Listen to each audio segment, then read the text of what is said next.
Hello everybody, it's John here from the sports department, and we are going over a 4-game LPL LCK slate for tonight. Um, Last night was interesting, and I know a lot of people were in the chat and the Discord and saw that I won the $20 last night. It was a bit of a split, but I'll take it. Just shows you the don't leave home without something weird going on lineup in your lineup mentality that you have to take into that $15 and $20 tournament sometimes. But I just thought I'd go on a small rant about weird, because I mean, I know a lot of people have already heard me say things like this in the past, but weird doesn't necessarily have to be an underdog, like I was talking about. I even, last night in that tournament, I had 8 support captain lineups, the WE and IG support captain lineups with LCK team slots. I figure, honestly, missing captain was about a third or a quarter as high owned as light captain. So even though LNG was a huge underdog, their 80 carry was still 4 times as owned at captain as the WE support. And would it be that weird if WE and IG were the 2 highest scoring teams on the slate by a decent amount, and their support captains ended up being optimal? No, definitely not. We've seen plenty of instances of an LPL support getting 90, 100 points in a series, and the LCK players almost never get to 100 points. So I definitely think those kinds of lineups are pretty viable. Even if you didn't play LCK team slot, the support captains I think were completely fine in that kind of tournament. Obviously, didn't work out last night, but just be aware, you don't have to be so weird as to play stuff like LNG. It's just about being a little bit different than what other people are doing, but still giving yourself a shot to win. I think missing captains and Baolan captains were completely fine last night. People hate playing support captain, but if that's the highest scoring series by a lot, and it's the only way you can fit those 2 teams, it's got value, I think.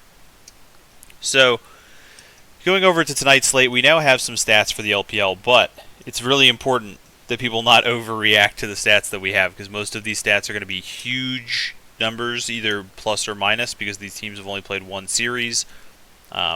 Important not to overreact, as you're going to see in our very first matchup here. So JDG is a minus 280 favorite over BLG, plus 195. BLG won their first match, JDG lost. And obviously you're going to see that discrepancy in the stats. 1559 for JDG, 1916 for BLG, minus 400 goal differential per minute to plus 200. First blood and first turret, 67-67 to 50-0. A 59 dragon percentage to 12.5, plus 3,000 gold to minus 800. So, I mean, every stat is obviously hugely in favor of BLG. They won their only match. JDG lost their only match. So that's just how it's going to be. I want to put the stats up here because I want to see the evolution of them as they grow over the course of the weeks. As they get more accurate, I want to continue to see them growing. What can be kind of relevant, it's still too small sample size to make it really relevant, but what can be kind of relevant is the KPW and DPLs to just try to see how bloody these teams are being. As you can see, BLG pretty low blood in their first series for an LPL team. The 18.5 kill per win is reasonable. The 14 DPL very low. The JDG DPL of 20.5 is way on the high side. So it kind of seems like if JDG, at least from the very, very limited stats that we have, it would say that JDG likely maybe not to be as high scoring if they win this matchup, but BLG may be on the higher side if they win. Now, the stats are almost irrelevant when you're dealing with just a 1-match sample size, but it doesn't mean you can't at least think about them, you know? As far as the matchup, JDG should just be the better team. They lost their first matchup. They're not playing ZA again this time. ZA was by far the worst player in their first matchup. They went back to Yagao here, which I think is good. That's exactly what we want to see from JDG. JDG should definitely be the favorite. 280 might be a little heavy given that they haven't looked so good at the beginning of this season, and BLG's looked alright at least, but when I say BLG's looked alright, that's kind of how I mean. I was actually not super impressed with BLG in their first series. Kind of an easy matchup. They looked a little weak doing it. They looked a little slow. They just kind of got some lane leads and ended up winning the game through them, but it wasn't impressive for me on the BLG side. So I do think JDG is your deserved favorite despite these stats being kind of wildly in BLG's favor. That's just what's going to happen when one team has only won and the other has only lost. Our second match of the day, RNG plus 170. They're 1-0 on the season. Up against Suning, minus 235, also 1-0 on the season. Both of these teams only have a win, so the comparison to their stats is a little bit better. 1969 for RNG, 1826 for Suning, a plus 386 gold differential to plus 94. 150 in first blood, first turret for RNG to 50-0, and a bit of a gold edge or dragon edge. The big important part for me is this gold differential at 15 number. Now it is relevant that Suning was playing top esports, arguably, what people would say is maybe the best team in the league, but they were down 1,500 gold at 15 minutes on average. That's not a good look. I really actually am looking towards RNG in this matchup. I think RNG has a very, very reasonable shot. I think plus 170 is too big of a number. I've already bet that number. I think you're really looking at like plus 120 maybe for RNG, and might even be closer to even money. So RNG for me, a standout underdog on this slate. They looked very good in their first match.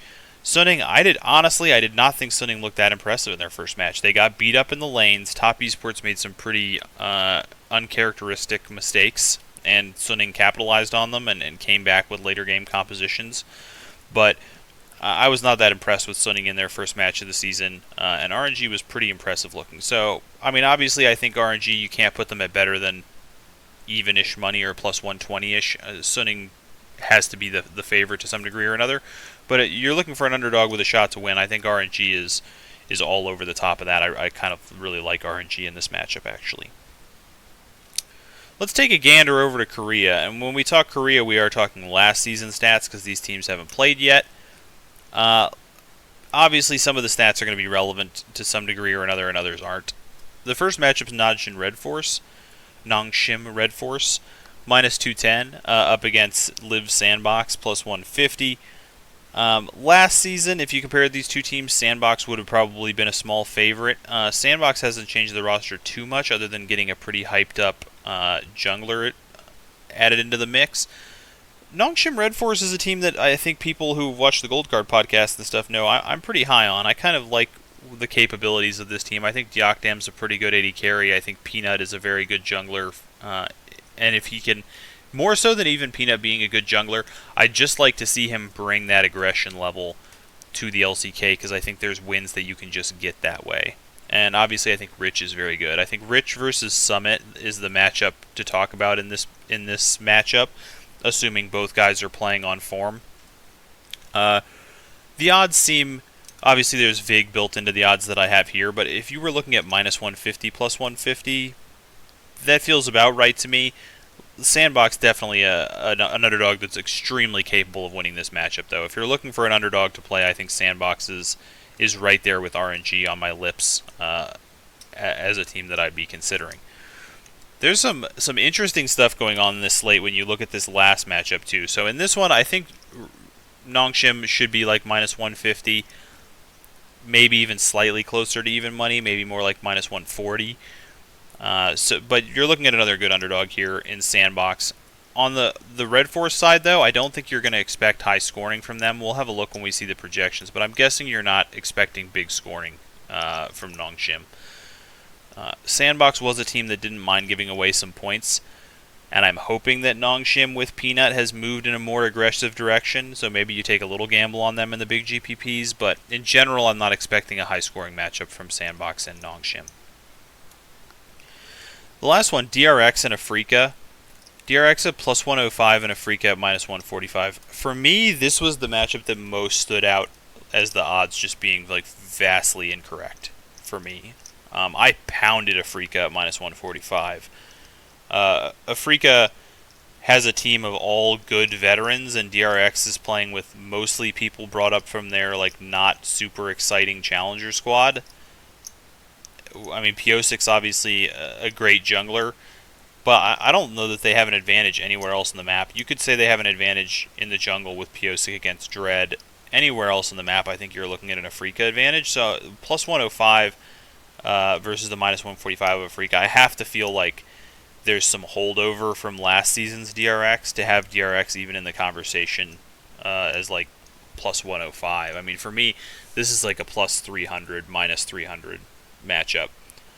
So, given that I like the Afrika side, obviously these stats are from last season. DRX's whole team basically is different, so it's pretty hard to really quantify that, and Afrika's changed their bot lane around.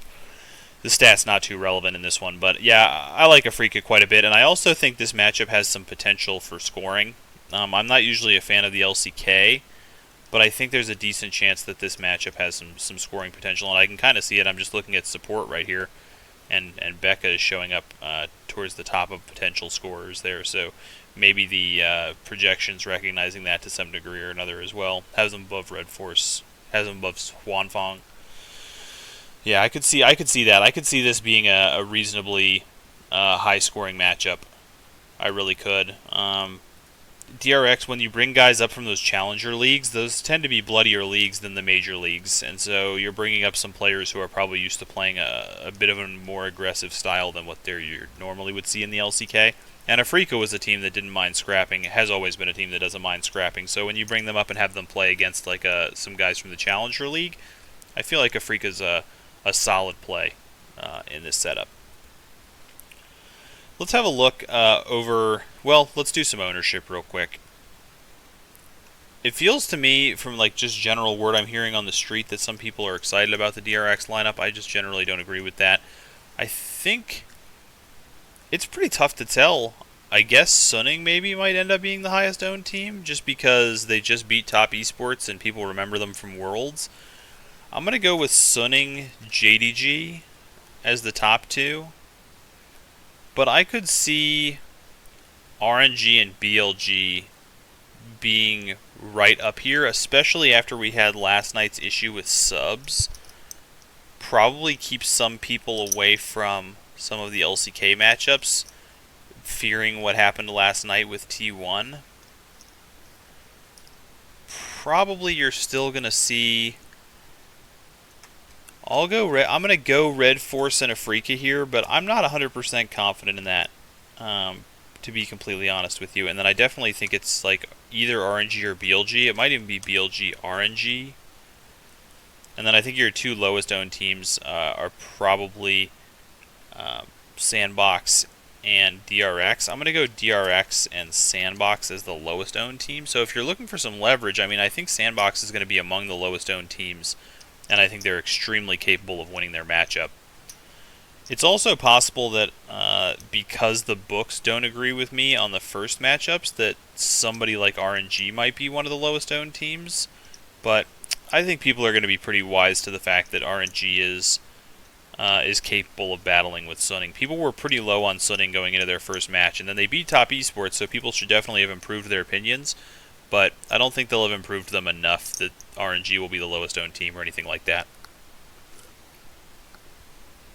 So just an estimation there. Let's go look at favorite scoring real quick.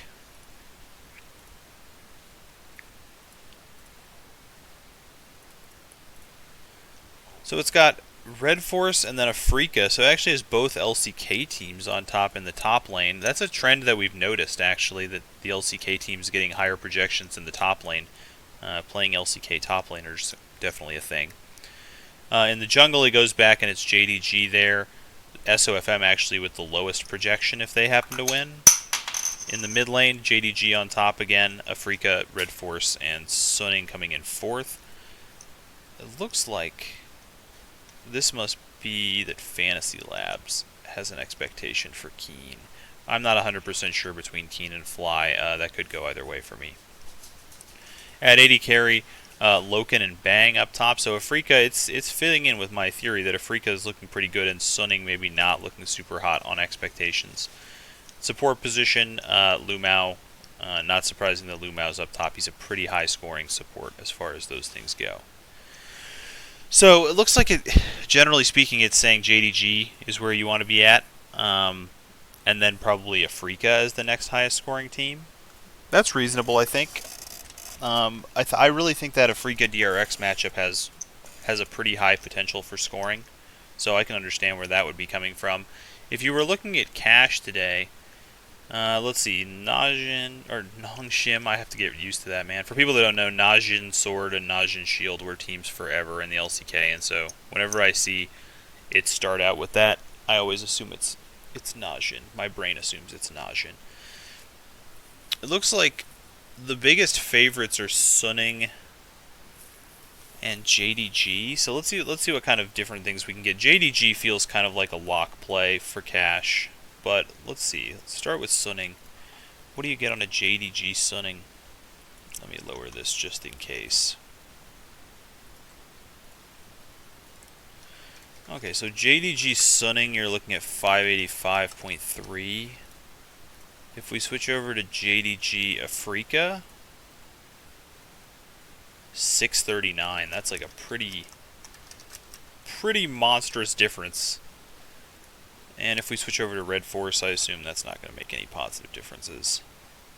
620. So really, it does not like JDG, and Sunning is the big key here. What if we switched over and did like Sunning and Afrika? Is that a thing? Not a thing that matters. Sorry guys, dog issue there. It definitely feels to me like that JDG Afrika lineup.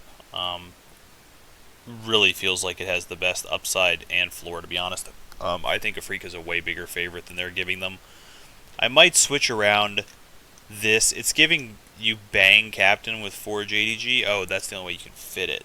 Bang Captain with 4 JDG. Honestly, that just seems like a great lineup. That just seems like a really good lineup. So, yeah, I think that's pretty good. I would probably just stick with that. If you're playing GPP, I don't have any problem. I'm trying to think if there's a better way to run this lineup. There really might not be, to be honest. This might just be the business here. Yeah, there's really not even a better way to run this for GPP, because it's maxing out salary. I don't necessarily think you wanted to go with LCK junglers. You could try the Kanavi captain. Generally speaking, I think you're going to expect a lot lower score. Yeah, like Fly or Keen's expected score is going to be way lower than the 80 carries. If you want to take a little risk on them, you can try playing like a Yagao captain. Does that fit in here? Let's see. Let me try Yagao and Fly. Yeah, you can fit Yagao captain with Fly. So if you think JDG is going to be definitely the higher scoring team, you can do it that way. But yeah, these kinds of lineups seem pretty good. I think I'm probably going to have some of these fishing around today. You're getting two pretty reasonably sized favorites here with pretty good scoring. It's tough not to be happy about that. So I think Afrika and JDG are some teams I'll definitely be looking at messing around with today. Both GPP and Cash. I think in Cash that other lineup just looks fantastic. The RNG for some GPPs, I could definitely see them outscoring Afrika. If I'm going to avoid a game, it's probably Red Force and Sandbox. Two teams that have been in the league for a little bit, were not very high-scoring teams last season. Probably just not a game I'm interested in playing. And I don't think I'm going to play any Sunning, because even though I think they should be maybe a slight favorite, their ownership is going to be high, and their scoring when they beat RNG projects to be lower than the scoring that RNG would get beating them. So yeah, I think JDG and Afrika are where a lot of my stuff's going to lie. BLG also a real option for people that want to mess around with BLG. And if you're looking for an underdog to pair with your JDG to try to get some extra value, I think Sandbox is a team that makes a lot of sense. I think you can go over to that matchup to get an underdog if you're not liking Royal. So that's pretty much all for this slate, guys. This is a good slate. This is a really, really good slate. One of my favorite ones. My favorite of the year so far, for sure. A lot of things you can do on this slate. So good luck to everybody, and let's have a good rest of the day.